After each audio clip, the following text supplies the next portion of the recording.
Hello class, this is Mr. Lehman, and when you're not doing the lab, you want to finish up, watch this video to finish up the last page of our Unit 5 notes, page 12. So here we go. So we're looking at the Octet Rule and how we can relate this unit to future units. So the Octet Rule allows us to do that. And then also, how can we predict the oxidation numbers of the main group elements? Now, what are oxidation numbers? Oxidation numbers are the charges, the common charge of the ions for the main group elements.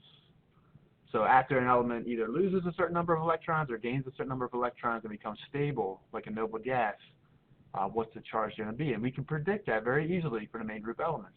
All right, so here we go. You want to take out your notes, page 12. All right, letter G, top of page 12. The Octet Rule. An atom is going to, oops, got a random line there. An atom is going to gain electrons by stealing, lose electrons, or share electrons in order to get a full set of electrons in the valence shell. Well, what does that mean? Well, it's called the Octet Rule. So think, oct means 8, octet means 8. So octagon, 8 sides. Octet, 8. So 8 is the magic number for basically our bigger elements. Now, hydrogen, helium, lithium, beryllium, boron, those first 5 elements, they can be happy with 2, and hydrogen can actually be happy with 0.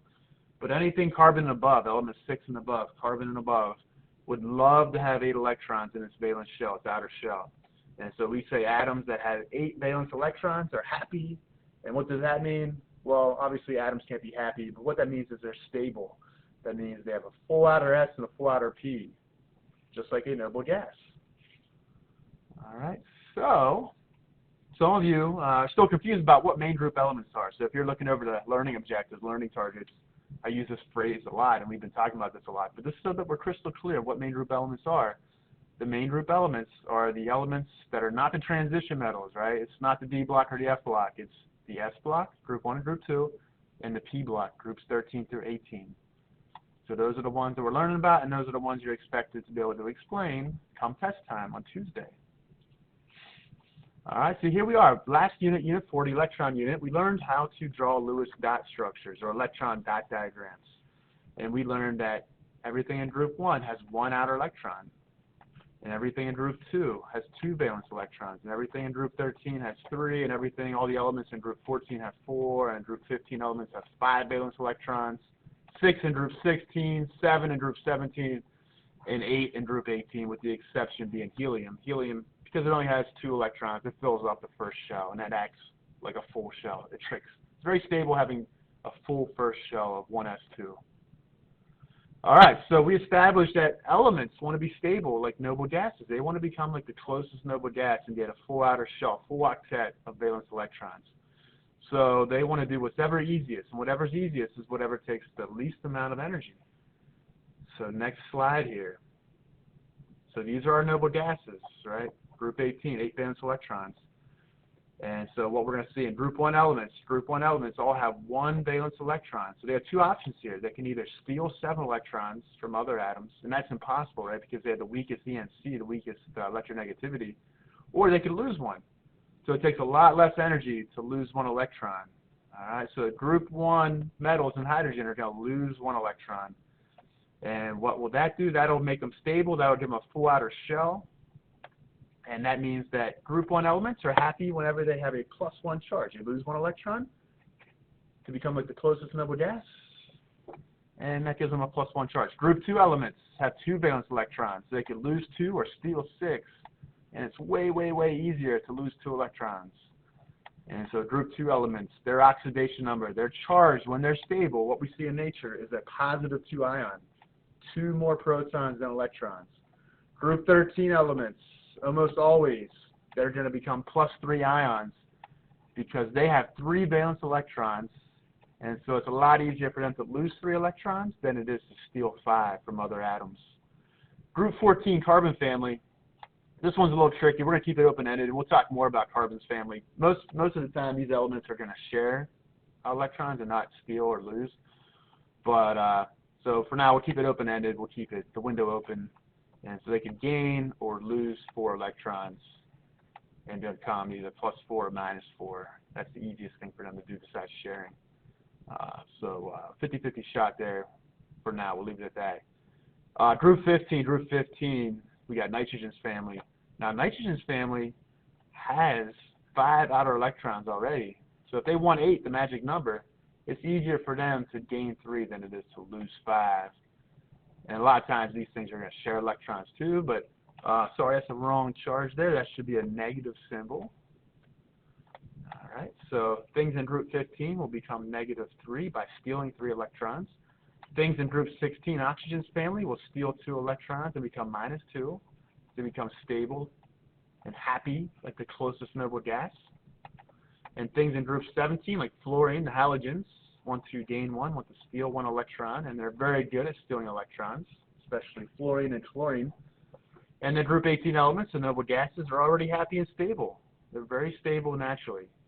So nothing is going to happen here. They remain neutral. So that is the Octet Rule. That brings us to our final 2 questions as we wrap up the unit. Final question is, oxygen is considered to be very chemically similar to sulfur. Why? Why is sulfur and oxygen very similar to each other? Well, let's take a look at some Bohr models here and take a look at their position on the periodic table. Look, oxygen, look, sulfur. They're in the same family. Oh my goodness. And if you're in the same family, you share properties. Just like you share properties with your brother or sister, traits. So what are some characteristics, what are some traits that they share? Let's look at the Bohr models here. So look, 1, 2, 3, 4, 5, 6. 1, 2, 3, 4, 5, 6. They both have 6 valence electrons. All right, they're both going to gain 2 electrons. All right, they both will steal 2 electrons. And oxygen will become -2 charged when it's happy and stable. So if it steals 2 electrons, look at that. It's just like neon. Now has 10 electrons, just like neon, which makes it very stable. And sulfur is going to steal 2 electrons from other atoms, metals, and that will make sulfur have a -2 charge. And sulfur here is just like element 18, it has 18 electrons now. It's just like argon, very stable like noble gas argon. What else is very similar? Well, look at the ENC. The ENC, if you calculate the ENC, the pull on those outer electrons is a very strong +6. So both of these elements are pulling on their outer electron with an ENC of +6, and that's going to make them have high electronegativities. They're excellent at pulling other atoms' electrons. It's going to be hard to steal electrons from them, so they're also going to have high ionization energy because it's hard to remove an electron from an atom when it's pulling on it with a +6 ENC. Very few atoms can steal an electron from sulfur. No atoms can steal an electron from oxygen under normal conditions. So that's why they're so similar chemically to each other. The big thing is they both have 6 valence electrons, and that means they want to steal 2 electrons when they react, and so they both react in the same way. Next question, final question. Why is potassium more reactive than calcium? And so once again, if you look at the periodic table, we'll come back here. Here's covering it up there. There we go. Here's our 2 elements we're talking about. So we got group 1 metal calcium, or group 1 metal potassium, group 2 metal calcium. So let's take a look here at some Bohr models. All right. So which one is more reactive? Potassium. So why is potassium more reactive? Look, potassium is pulling on that electron with a +1 ENC. Calcium, we do the math, is pulling on its outermost electrons with a +2 ENC. That's double the force. They both have 4 shells of electrons. So distance isn't a factor. This electron is approximately the same distance away from the nucleus, but calcium is pulling on the electron with twice the force, and so that's going to make it easier to steal. It's easier to steal. So it's easier to steal potassium's electron because it has lower ionization energy, and it's harder to steal calcium's electron because it has a little bit higher ionization energy. It's still really low in the grand scheme of things compared to other elements, but compared to potassium, it's higher. So because potassium has lower ionization energy, it can steal its electron easier, and that makes it more reactive. And it's as simple as that. All right, so there you go. Finish up those notes, and what you're going to do now, I put this in the assignment, but you want to work on pages 10 and 11 with the remainder of class time, and you want to submit that on Monday. Now, there are some other pages of review problems. We're going to make those optional. So the remaining pages of the packet, strictly optional if you want to do those. Get ready for the test. On Monday, we'll post the answer key so you can check your work. But pages 10 and 11, you should do that. Requiring that of everybody. All right.